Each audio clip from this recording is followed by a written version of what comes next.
নমস্কার বন্ধুরা, আমি শ্রী রামকৃষ্ণ কথামৃতের শ্রীমৎ কথিত প্রথম খণ্ডের দ্বিতীয় পরিচ্ছেদ প্রথম দর্শন থেকে পাঠ করছি। গঙ্গার তীরে দক্ষিণেশ্বরের কালীবাড়ি, মা কালীর মন্দির। বসন্তকাল, ইংরাজি 1882 খ্রিস্টাব্দে মার্চ মাস। ঠাকুরের জন্ম উৎসবের কয়েকদিন পরে শ্রীযুক্ত কেশব সেন ও শ্রীযুক্ত জোসেফ কুক সঙ্গে 23শে ফেব্রুয়ারি বৃহস্পতিবার 12ই ফাল্গুন 1288 শুক্লা ষষ্ঠী ঠাকুর স্টিমারে বেরিয়েছিলেন। তাহারই কয়েকদিন পরে সন্ধ্যার হয় হয় ঠাকুর শ্রী রামকৃষ্ণ ঘরে মাস্টার আসিয়া উপস্থিত। এই প্রথম দর্শন দেখিলেন এক ঘরের লোক স্তব্ধ হইয়া তাহার কথামৃত পান করিতেছেন। ঠাকুর তক্তপোষ বসিয়া পূর্বাশ্ব হইয়া সহস্র বদনে হরিকথা কহিতেছেন। ভক্তরা মেঝে বসিয়া আছেন। কর্মত্যাগ কখন মাস্টার দাঁড়াইয়া অবাক হইয়া দেখিতেছেন, তাহার বোধ হইল যেন সাক্ষাৎ সুখদেব ভগবৎ কথা কহিতেছেন, আর সর্বতীর্থের সমাগম হইয়াছে। অথবা যেন শ্রী চৈতন্য পুরী ক্ষেত্রে রামানন্দ স্বরূপাদি ভক্ত সঙ্গে বসিয়া আছেন ও ভগবানের নাম গুণকীর্তন করিতেছেন। ঠাকুর বলিতেছেন, যখন একবার হরি বা একবার রাম নাম করলে রোমাঞ্চ হয়, অশ্রুপাত হয়, তখন নিশ্চয়ই যেন যে সন্ধ্যাদি কর্ম আর করতে হবে না। তখন কর্মত্যাগের অধিকার হয়েছে, কর্ম আপনা আপনি ত্যাগ হয়ে যাচ্ছে। তখন কেবল রাম নাম কি হরিনাম কি শুদ্ধ ওঙ্কার জপলেই হলো। আবার বলিলেন, সন্ধ্যা গায়ত্রী লয় হয়, গায়ত্রী আবার ওঙ্কার লয়ও হয়। মাস্টার সিধুর সঙ্গে বরাহনগরের এ বাগানে ও বাগানে বেড়াইতে বেড়াইতে এখানে আসিয়া পড়িয়াছে। আজ রবিবার, অবসর আছে, তাই বেড়াইতে আসিয়াছেন। শ্রীযুক্ত প্রসন্ন বাড়ুজ্যের বাগানের কিয়ৎক্ষণ পূর্বে বেড়াইতেছিলেন। তখন সিধু বলিয়াছিলেন, গঙ্গার ধারে একটি চমৎকার বাগান আছে, সে বাগানটি কি দেখতে যাবেন?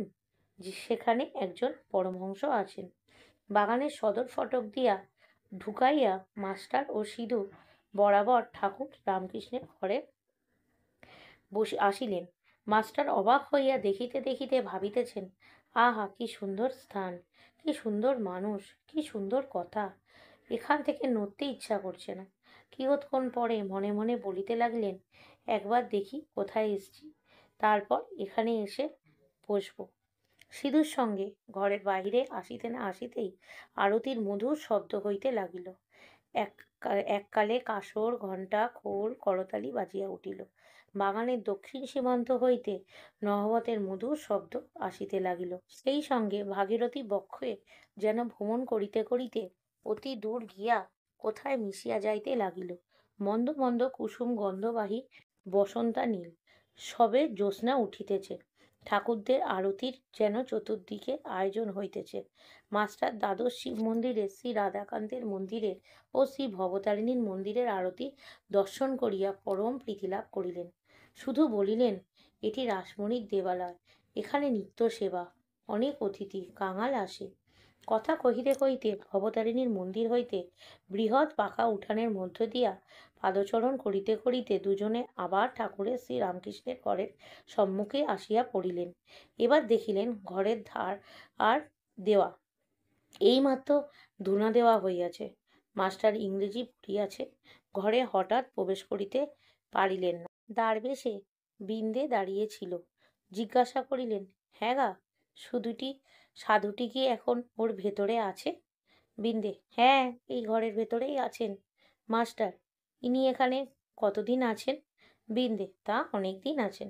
মাস্টার, আচ্ছা, ইনি কি খুব বই টই পড়েন? বিন্দে, আর বাবা বই টই, সব ওর মুখে। মাস্টার, সবে পড়াশোনা করে এসেছেন? ঠাকুর শ্রী রামকৃষ্ণ বই পড়েন না শুনে আরও অবাক হলেন। মাস্টার, আচ্ছা, ইনি বুঝি এখন সন্ধ্যা করবেন? আমরা কি এ ঘরের ভিতরে যেতে পারি? তুমি একবার খবর দিবে। বিন্দে, তোমরা যাও না বাবা, গিয়ে ঘরে বসো। তখন তাহারা ঘরে প্রবেশ করিয়া দেখেন ঘরে আর অন্য কেহ নাই। ঠাকুর শ্রী রামকৃষ্ণ ঘরে একাকী তক্তপোষের উপর বসিয়া আছেন। ঘরে ধুনো দেওয়া হইয়াছে ও সমস্ত দরজা বন্ধ। মাস্টার প্রবেশ করিয়াই বদ্ধাঞ্জলি হইয়া প্রণাম করিলেন। ঠাকুর শ্রীরামকৃষ্ণ বসিতে অনুজ্ঞা করিলে তিনিও সিধু মেঝেতে বসিলেন। ঠাকুর জিজ্ঞাসা করিলেন, কোথায় থাকো, কি করো, বরাহনগরে কি করতে এসেছ, ইত্যাদি। মাস্টার সমস্ত পরিচয় দিলেন, কিন্তু দেখিতে লাগলেন যে ঠাকুর মাঝে মাঝে যেন অন্যমনস্ক হইতেছেন। পরে শুনিলেন এরই নাম ভাব, যেমন কেহ ছিপ হইতে মরিয়া মাছ ধরিতে বসিয়াছেন। মাছ আসিয়া টোপ টোপ খাইতে থাকিলে ফাতনা যখন নড়ে, সে ব্যক্তি যেমন শশব্যস্ত হইয়া ছিপ হাতে করিয়া ফাতনার দিকে এক দৃষ্টে এক মনে চাহিয়া থাকে, কাহারও সহিত কথা কয় না, এ ঠিক সেইরূপ ভাব। পরে শুনিলেন ও দেখিলেন ঠাকুরের সন্ধ্যার পর এইরূপ ভাবান্তর হয়। কখনো কখনো তিনি একেবারে বাহ্যশূন্যও হন। মাস্টার, আপনি এখন সন্ধ্যা করিবেন? তবে এখন আমরা আসি। শ্রীরামকৃষ্ণ ভাবস্থ অবস্থায়, না, সন্ধ্যা? তা এমন কিছু নয়। আর কিছু কথাবার্তার পর মাস্টার প্রণাম করিয়া বিদায় গ্রহণ করিলেন। ঠাকুর বলিলেন, আবার এসো। মাস্টার ফিরিবার সময় ভাবিতে লাগলেন, এ সাম্য কে, যাহার কাছে ফিরিয়া যাইতে ইচ্ছা করিতেছে? বই না পড়িলে কি মানুষ মহৎ হয়? কি আশ্চর্য, আবার আসিতে ইচ্ছা হইতেছে। ইনিও বলিয়াছেন, আবার এসো, কাল কি পরশু সকালে একবার আসব। পরবর্তী পর্বটি শোনার জন্য চ্যানেলটি সাবস্ক্রাইব করুন, ভালো লাগলে লাইক করুন এবং বন্ধুদের সাথে শেয়ার করুন। ধন্যবাদ।